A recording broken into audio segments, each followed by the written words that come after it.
On the north coast of the British county of Cornwall is Tintagel, where Arthur came into the world. As fantastical as his life was, so was his beginning. His tale begins nearby, in the castle of the Duke of Cornwall and his beautiful wife, Igraine. Igraine had a passion for another nobleman, Uther Pendragon. The feeling was clearly mutual. The Duke felt he had to act to save his marriage, so he locked up Igraine in his summer residence. The jealous Duke sent his wife away to the safety of the fortress of Tintagel, hoping that this would stop her and Uther Pendragon from consummating their love. But Uther Pendragon, says Geoffrey's tale, asked a sorcerer to make him look like the Duke, so he could enter the fortress unchallenged. That sorcerer was the wizard Merlin. Merlin agreed to Uther Pendragon's request on condition that any child born of their union be handed over to him. Uther lustily agreed.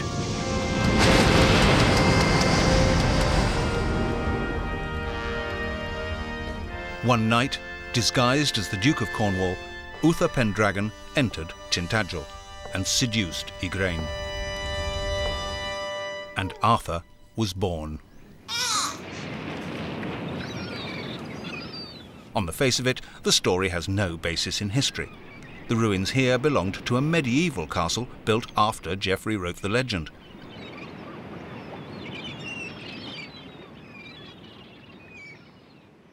Why then would Geoffrey locate Arthur's birthplace here?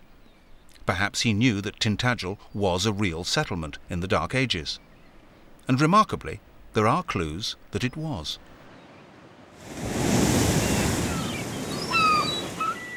In 1998, archaeologists were digging in these remains near to the main ruins. Chris Snyder, archaeologist at the Marymount University, followed the excavations closely. During the recent excavations, they uncovered a slate that was being used as a drain cover. It was originally part of another structure. When they turned it over, they found this wonderful inscription, which is very exciting news for historians and archaeologists of the 5th and 6th century. They were excited because the inscription was written in 5th century Latin.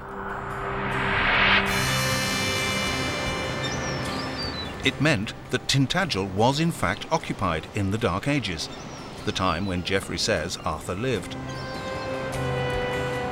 But could a future warrior king really have been born here? The Latin slate is a revealing clue. In the Dark Ages, very few people could write. Those who could usually lived in a monastery or a palace. Initially, the remoteness of Tintagel suggested a monastery.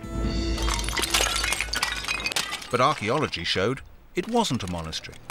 It was a palace, to judge from the heaps of broken pottery found here, most of it dating from the 5th century.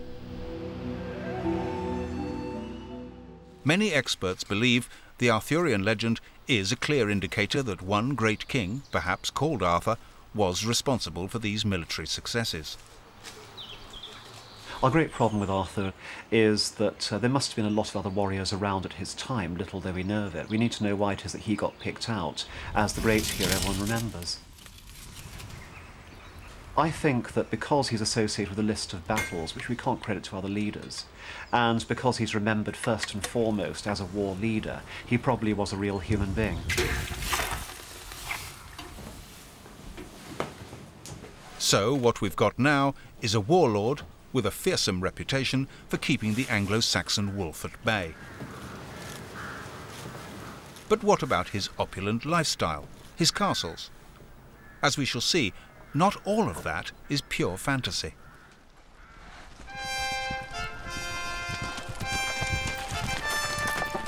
In Geoffrey of Monmouth's medieval account of Arthur's story, the reward for his victories is to be crowned king of all the Britons.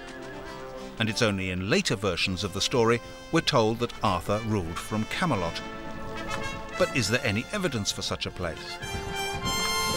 This is the classic image of Camelot, the romantic castle city at the heart of the Arthurian legend, where the bloodied but victorious Arthur rules the land with his beloved Queen Guinevere and his faithful knights at his side.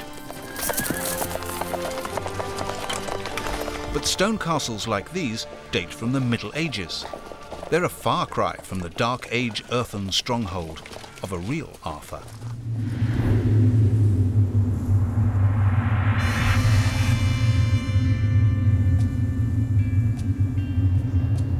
A 5th century Camelot would have been a hill fort. Identifying which one has proved a headache for Arthurian sleuths. Dark Age kings were always moving between forts. But in another corner of southwest Britain, in Somerset, historians and archaeologists have stumbled upon remarkable leads.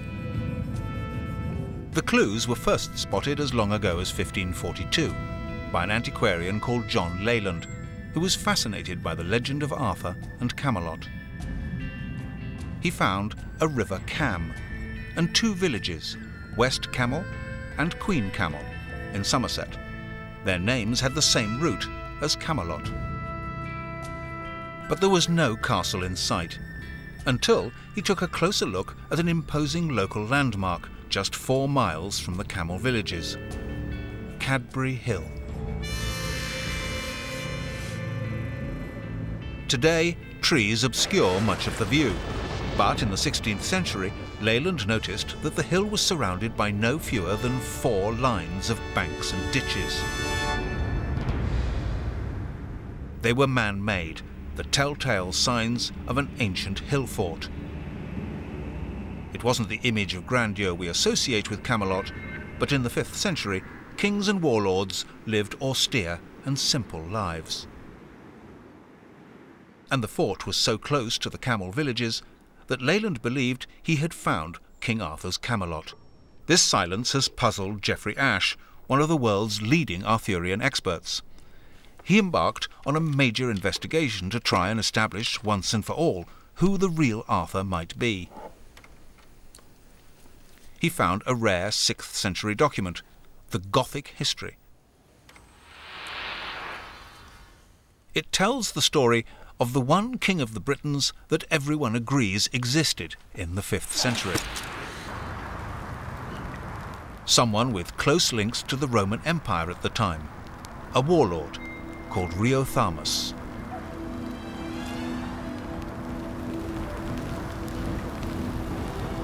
Ashe decided to compare what the Gothic history writes about Riothamus with what Geoffrey of Monmouth said about Arthur.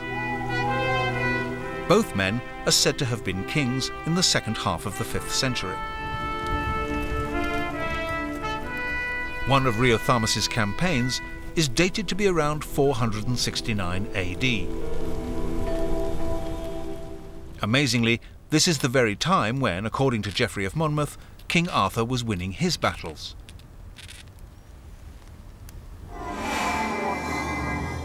Indeed, the more Ashe looked, the stronger the parallels between Arthur and Riothamus became. Cadbury Hill Fort, for example. Although there are no records of where Riothamus lived, his dates precisely matched those for the refortification of the hill fort.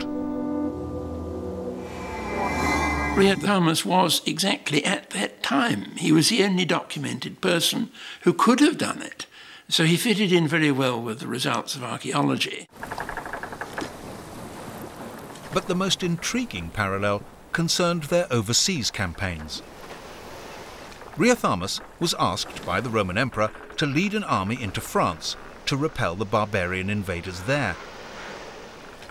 Geoffrey of Monmouth also had Arthur campaigning in France.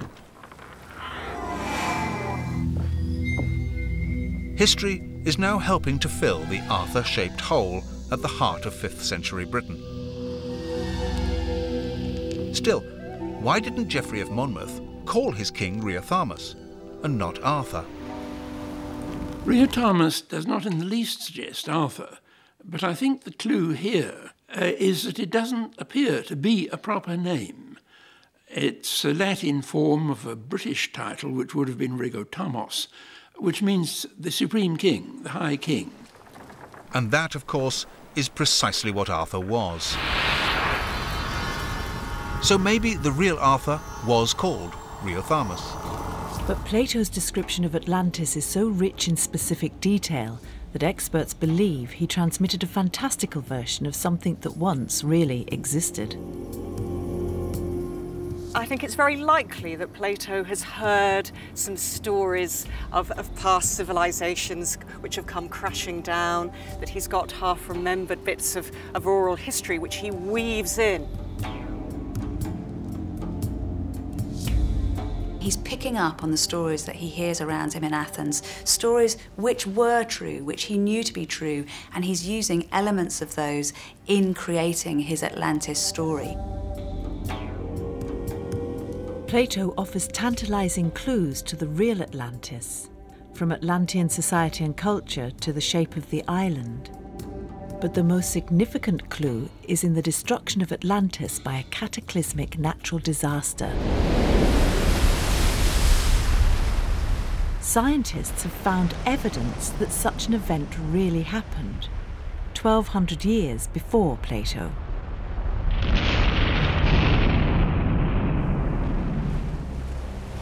Volcanologist Haraldur Sigurdsson can claim credit for more breakthrough discoveries than anyone else in his field. He was the first to reveal what really destroyed Pompeii. He even unearthed a lost kingdom in Southeast Asia. Now he has discovered what could be the key to the real Atlantis.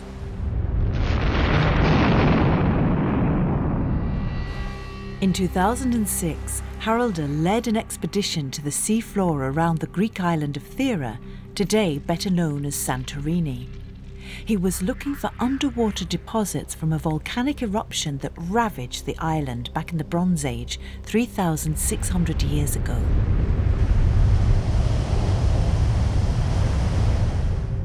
I'd been working on it for several decades, working on this eruption, working on the land deposits, and always frustrated. I could never tear away this veil that was hiding the evidence. I knew the evidence was on the sea floor. The evidence that Haraldur was looking for was a specific type of volcanic deposit, rock from what experts call pyroclastic flows, deadly hot currents of gas and volcanic material. Pyroclastic flows are created when the eruption intensifies, and then you have a collapse of the eruption column cascading down like avalanches. Pyroclastic flows have a very distinctive rock type composed of pumice and ash and big stones all mixed together. If the eruption really had had a big impact, we would expect to find pyroclastic flows on the sea floor. Haraldur's team studied both the thickness and the distribution of the pyroclastic flow deposits. They used sonar and a remote-controlled submersible. It was equipped with 9 cameras and robotic sampling devices. You feel basically you're on the sea floor, and you can reach out and sample the deposits, and you can do all sorts of tests.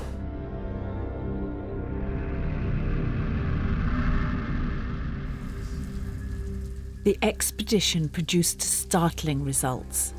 The pyroclastic flow deposits were between 70 and 260 feet thick and extended as far as 20 miles around Santorini. The total volume of erupted material was at least twice as large as previously thought.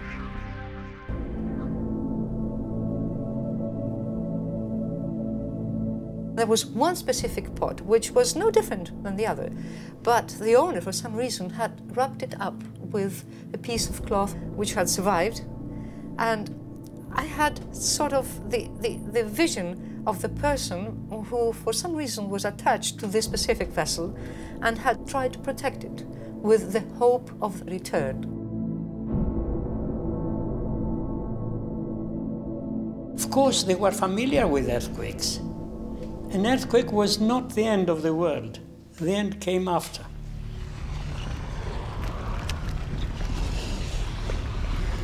The troubling earthquake was just a prelude to the main event, an eruption on a scale the ancient world had never experienced.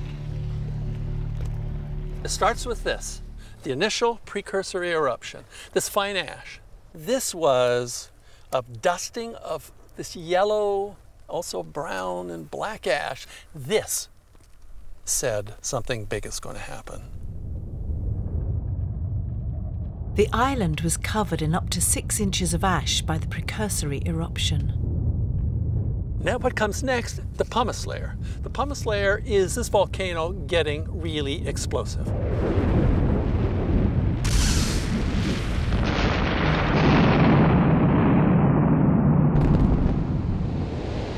This was an eruption known as a Plinian eruption. Its key characteristic, the mushroom shape of its column and the large amount of pumice the volcano ejects. Exploding pumice is piling up piece by piece. This accumulates at a tremendous rate, probably about this much an hour. Piles up, but then suddenly it changes. No more pumice, instead ash, tiny particles of ash. And that's because it got super explosive. This new eruption phase was characterized by violent steam explosions, a phreatomagmatic eruption caused by the interaction of magma and water. What happened is the ocean poured into the vent. When the ocean pours into the vent, it is mixing with hot magma. Water and magma do not mix, they explode. And that exploded.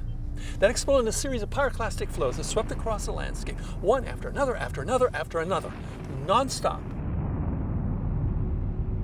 The pyroclastic flows of rock and gas reached temperatures of up to 700 degrees Celsius and speeds of up to 180 miles per hour.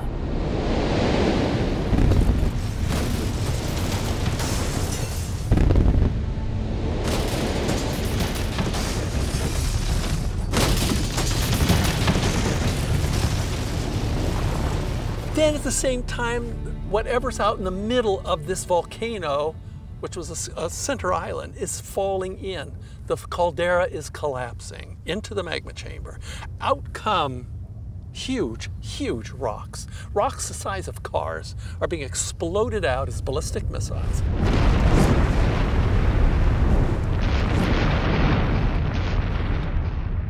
And then finally, it's perhaps over. But not quite, because this huge eruption plume that's over our heads here, that is on top of this volcano, is developing electrical charges. Every little particle of ash has got an electrical charge. That charge bounces from one particle to another to another. Pretty soon, there are lightning bolts everywhere.